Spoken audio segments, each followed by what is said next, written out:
yigitlar. Sohilda sayr qilib atirgul hidlar, hayotga boqadi orzu shahidlar.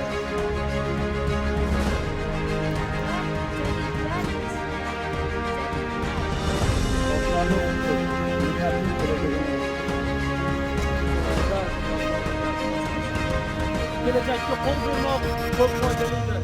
Ammo shuni unutmangki, mavzuga qaytib ish ko'rmoq xayrlidir.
Mo'mina va Munira Chortoq tumani 1-sonli umumta'lim maktabining 10-sinf o'quvchisiman.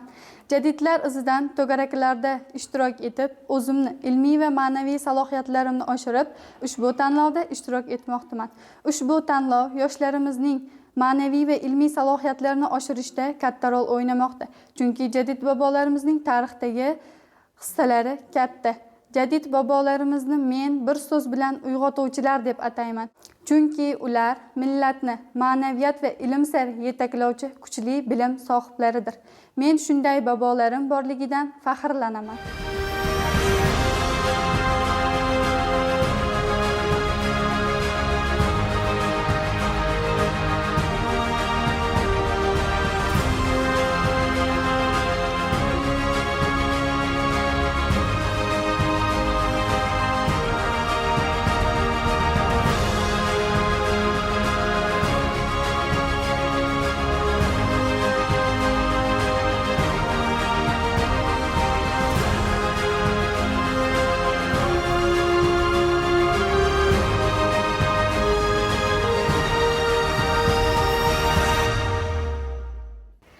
Men Mamadalieva Ra'no Chortoq tumani 1-umumiy o'rta ta'lim maktabida ona til va adabiyot fanidan dars berib kelaman.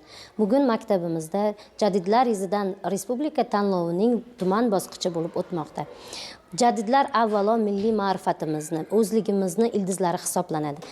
Biz o'qituvchilarning asosiy vazifamiz mana shu jadid allomalarimizning g'oyalariga maslakdosh bo'lish hamda ularga munosib bo'lgan, izdosh bo'lgan avlodni shakllantirish, tarbiyalashdan iboratdir.